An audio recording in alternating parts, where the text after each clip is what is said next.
What are we discussing on today's Locked On Diamondbacks podcast?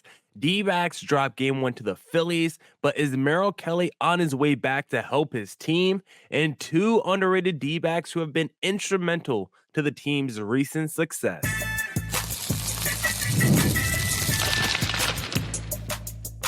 You are Locked On Diamondbacks, your daily Arizona Diamondbacks podcast, part of the Locked On Podcast Network, your team every day. Welcome into the Locked On Diamondbacks podcast, part of the Locked On Podcast Network, your team every day. Today's episode is brought to you by FanDuel. Make every moment more. As playoffs wind down, the sports stop sporting like we want them to. But this summer, FanDuel is hooking up all customers with a boost or bonus daily.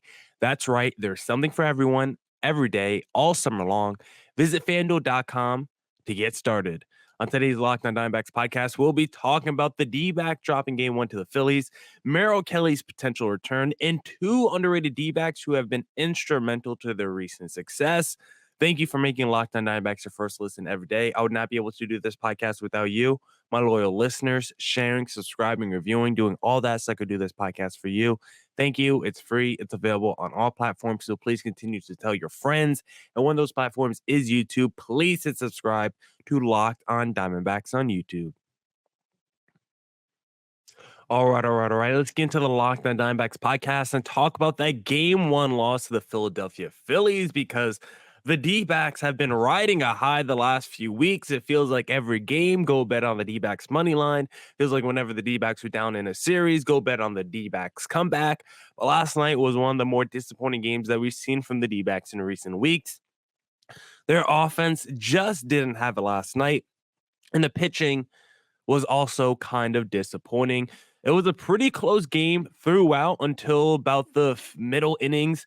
The sixth inning is where both of the teams really got going. I mean, the D-backs scored in the bottom of the fifth, but the two teams combined put up six in that sixth inning, and then the Phillies again scored in the seventh. So really, innings 5 through 7 is where this game was made, and it was a pitching duel to start, and it finished with the D-backs unfortunately not being able to convert on enough opportunities last night. And that is kind of where I want to start this conversation when talking about last night's game, because we know this D-backs offense has been elite since June 29th. It has been the best offense in baseball, not just the National League. Runs, average, home runs. You look at every statistical category, the D-backs are probably going to be number one in that stat category since the 29th. And last night, you would not have known it because the D-backs just were terrible at converting their opportunities. 1 for 9 with runners scoring position. They had the opportunities to tie this game. They had the opportunities to take the lead in last night's game over the Phillies. And time again last night, they were not able to convert their chances. And the offense just wasn't good enough. 3 double plays as well. And when you're looking at the D-backs lineup, the guys that really disappointed me last night were probably Ketel Marte and Eugenio Suarez. And it probably sounds crazy to say because Ketel Marte, of course, has been elite this season, and it was only one bad game. So I'm not going to sit up here and rip Ketel Marte, who is coming for the MVP from Shohei Ohtani. He definitely is in the mix. I think he's moved up to, I'm going to check the FanDuel odds, but I believe last night, probably before the Phillies game yesterday, he was second in NL MVP odds in the National League. Let's see where he is right now. Yeah, he's still second. Shohei Ohtani is minus 850. He's still the overwhelming favorite. But now FanDuel is telling you this is a 2-person race for the MVP with Shohei Ohtani as the extreme betting favorite. But then Ketel Marte plus 550 is second. And then third is Bryce Harper at plus 4,800. So they're telling you this is a 2-man race with Ketel or with Shohei Ohtani far ahead out the pack.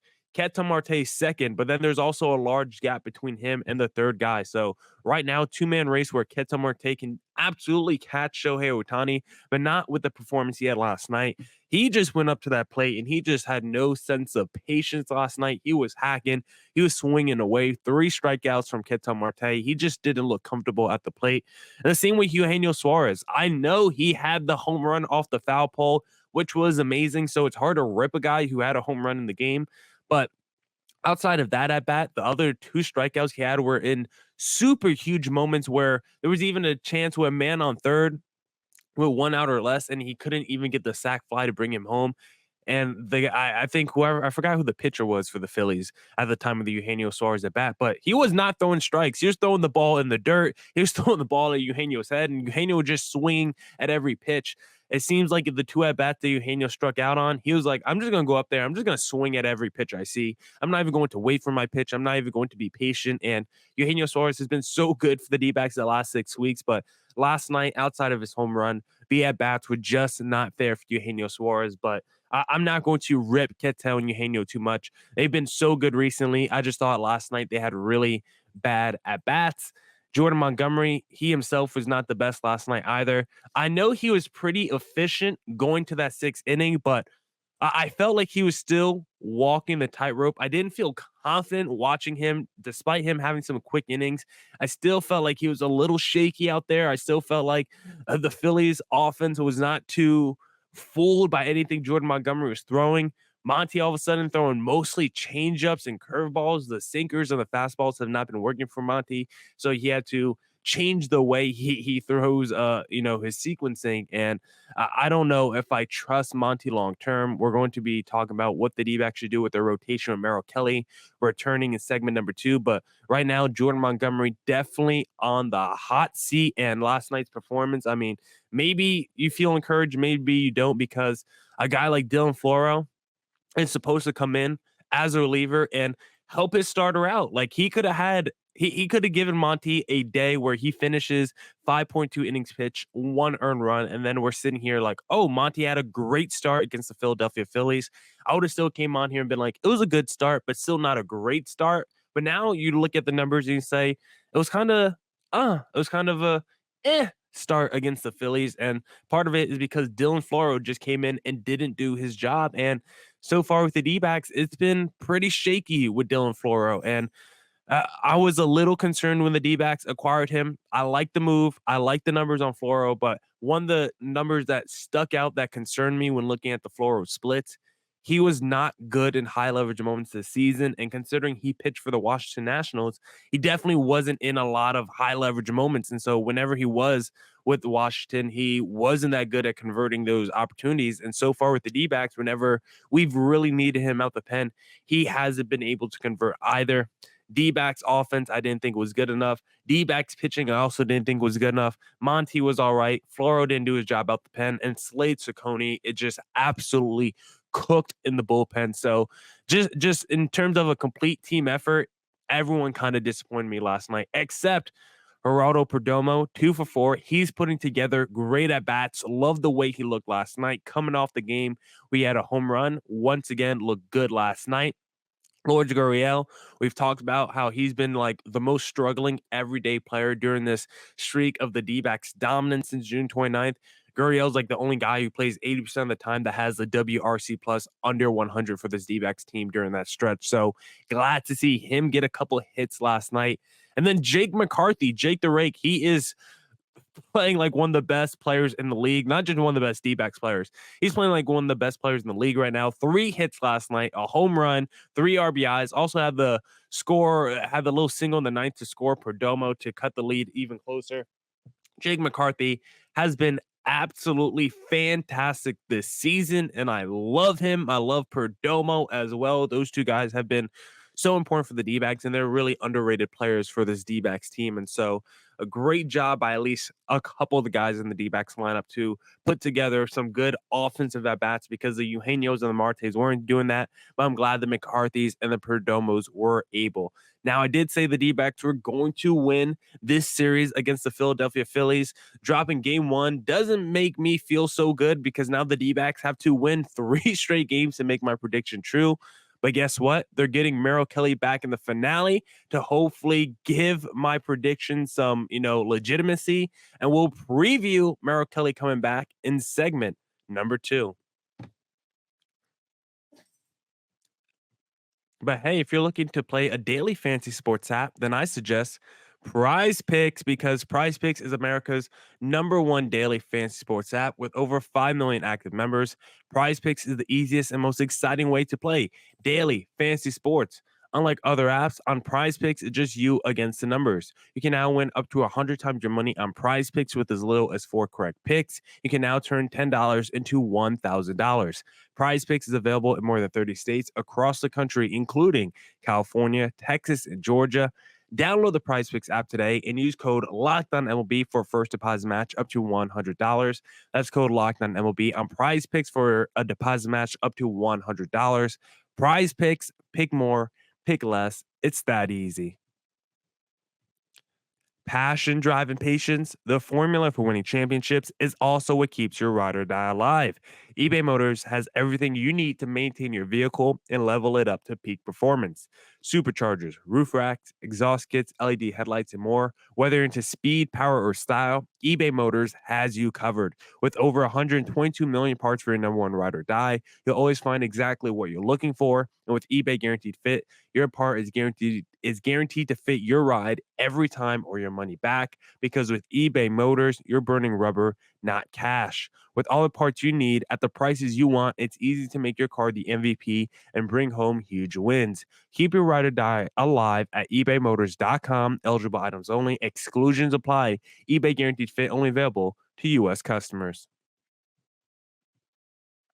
Now I want to talk about the return of Merrill Kelly, because he looks like he's going to be making a comeback for the Dbacks in the series finale.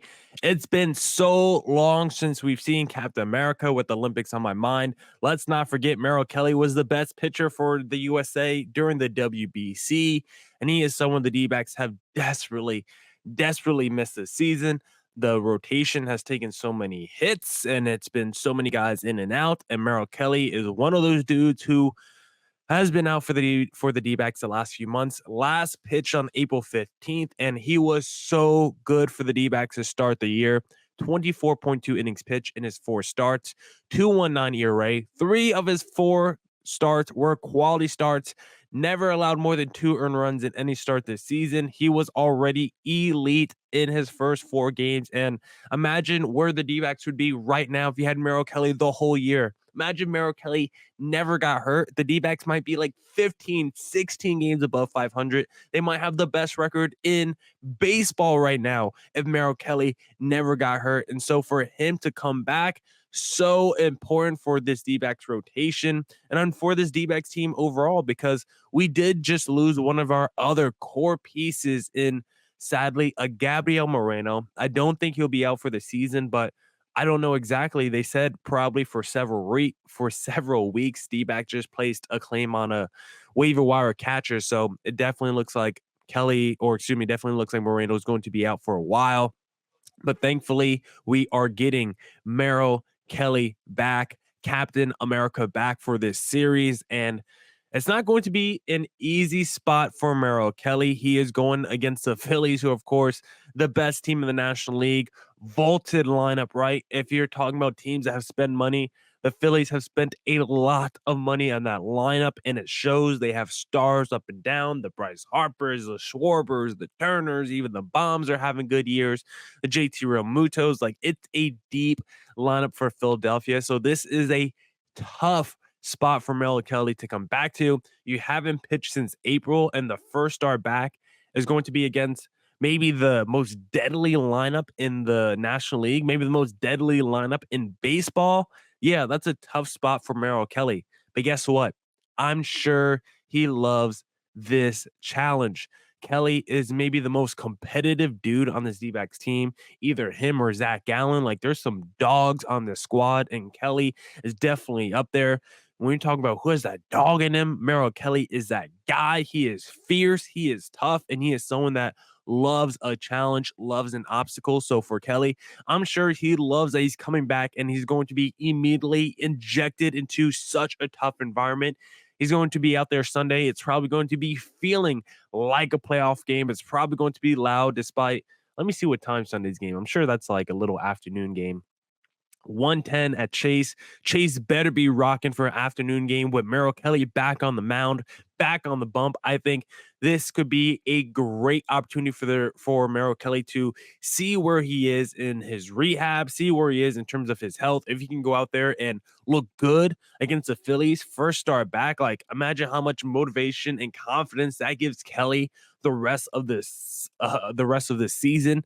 And whether the D-backs are going for the win in the finale with Merrill Kelly on the mound, whether they're going for the series split, or whether they're just trying to salvage a series, I don't think it matters. Kelly is going to be self-motivated no matter what type of situation he's getting himself into. And so I'm so excited to see how he's going to look on Sunday. And I'm also excited to finally see the full D-backs rotation because we have not yet seen it this year. Jordan Montgomery started the year not with the D-backs because he had to work his way back into shape. Of course, we lost Merrill Kelly 4 starts into the year.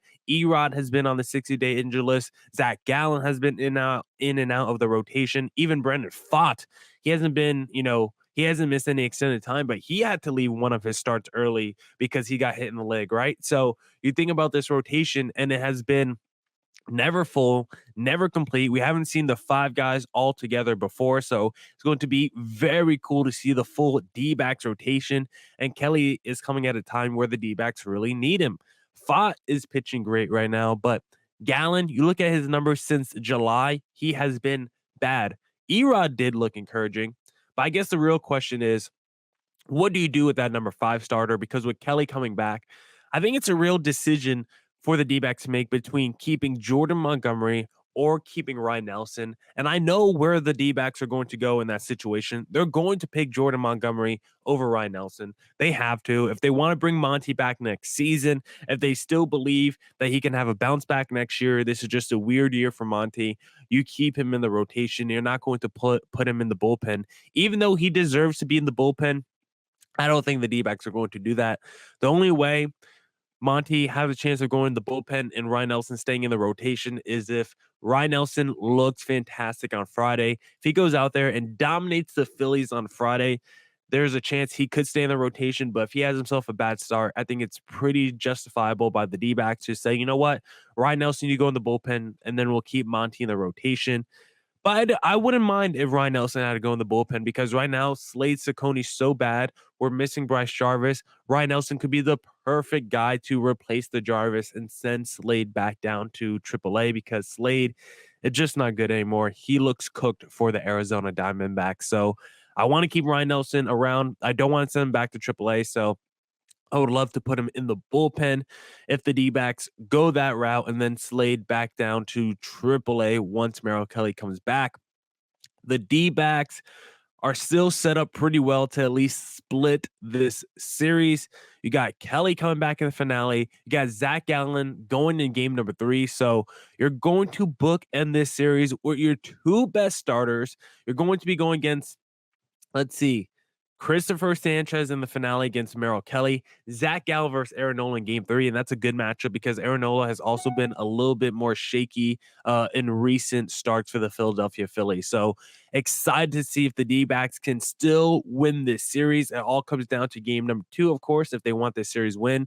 Ryan Nelson, not just battling for a series win in game number 2, also battling for his rotation spot. So I'm very excited to see how it all goes down. And there are 2 players on the D-backs who I think have been really underrated and have been instrumental to their recent success. And maybe we'll see them step up in game number 2. And I want to talk about who those players are in segment number 3. But hey, if you're looking to stay hydrated this summer, then I suggest Liquid IV because when you're taking in America's pastime, don't forget to hydrate with Liquid IV's Popsicle Firecracker flavor, a surefire summer hit. Get hydrated with electrolytes, essential vitamins, and clinically tested nutrients from the #1 powdered hydration brand in America because baseball and summer go together like Liquid IV and indulgent hydration. Tear, pour, live more. 1 stick plus 16 ounces of water hydrates better than water alone.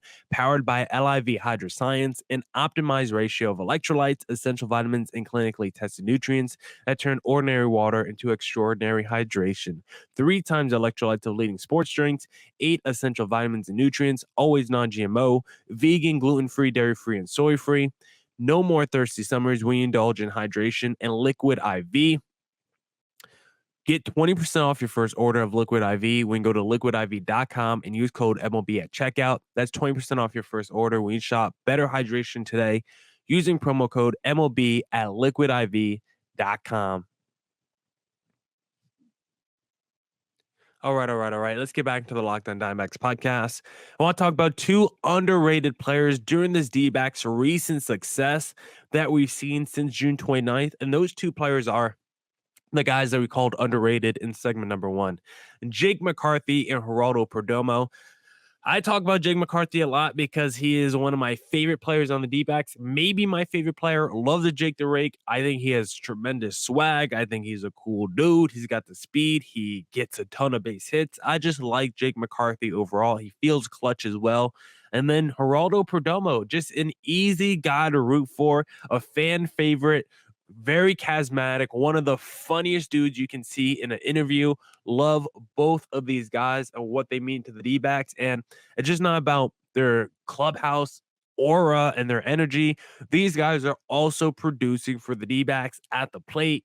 Defensively, both of these guys have been really important. And when you think about the best teams in baseball, it's not just about the stars, it's about the other guys too. That's how you really win championships. We can go look at ALCS MVP, NLCS MVP, even the World Series MVPs. It's not always your best player. It's not always the star. A lot of times you go look at that 2018 Red Sox World Series, it's Steve Pearce winning the MVP, right? You go look at the 2021 Braves, right? It's Jorge Soler and Eddie Rosario. It's like the stars of those series. So you need these underrated players when trying to compete at the highest level. And Jake McCarthy and Geraldo Perdomo have been so good for the D-backs this season. McCarthy has really stepped up in a big way. He was not very good last year after coming off a 2022 season where he really set a good standard for himself, really came onto the scene strong. We didn't really know who McCarthy was in 2022. But like we knew who he was, but we didn't think he had real upside. And then he finished the season super strong, finished top 5 in Rookie of the Year voting, over 20 steals in 99 games, a 283 average, almost a 800 OPS. Like it was a very strong season for McCarthy as a rookie. And then 2023. Last year, we don't know what happened. The speed was still there, but the bat just fell off a cliff, fell off a map. But thankfully, he's been able to bounce back in a big way in 2024, currently sitting at a 299 average, 375 OBP, a 424 slugging. That gives him a 799 OPS. He's still got the speed as well. Jake McCarthy, his bat has been so good for the D-backs this season. And with the Gurriels and the Corbin Carrolls and the Alec Thomases all not producing in the outfield, Jake McCarthy has been so important as an offensive contributor. Even the defensive stats really like Jake McCarthy. Maybe they don't love him, but they think he is an above average defender.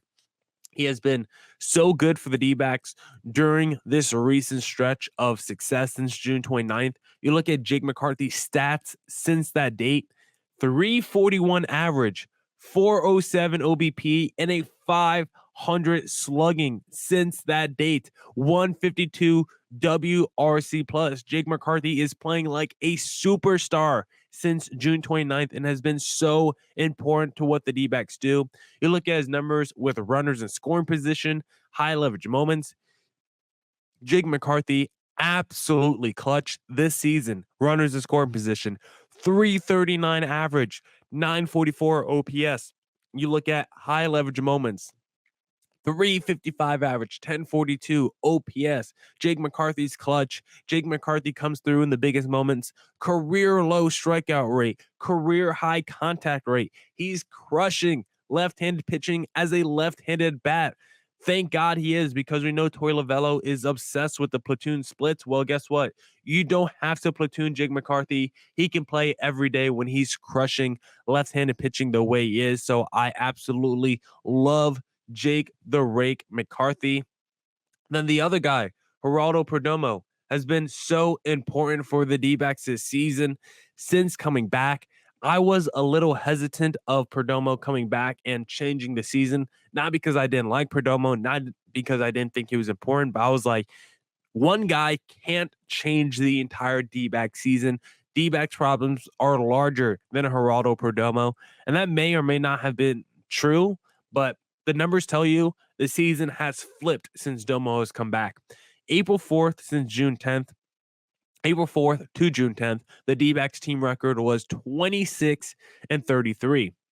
Since Perdomo's return on June 11th to right now, the D-backs are 32 and 17, probably 32 and 18 after last night's game. The D-backs are fantastic since Perdomo has come back.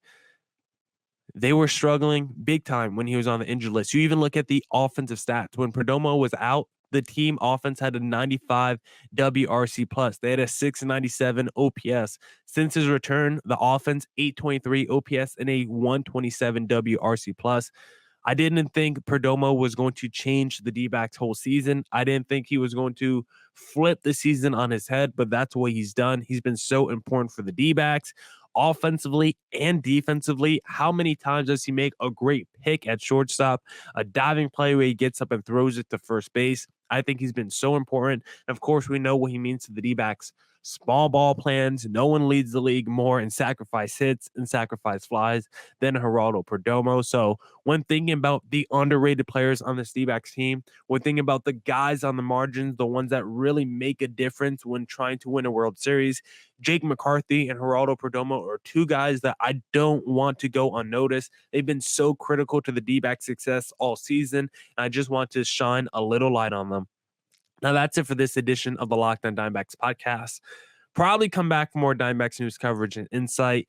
We're trying to get back to Arizona today. There's been some bad weather on the East Coast recently. You guys don't deal with that in Arizona. We've been dealing with some tropical storms out here in Jersey. So trying to get back to Arizona today so we could get back to normally scheduled podcasts, back to the routine of how it was before. So come back next week for more Diamondbacks news coverage and insight. And as always, stay safe, stay healthy. Doses.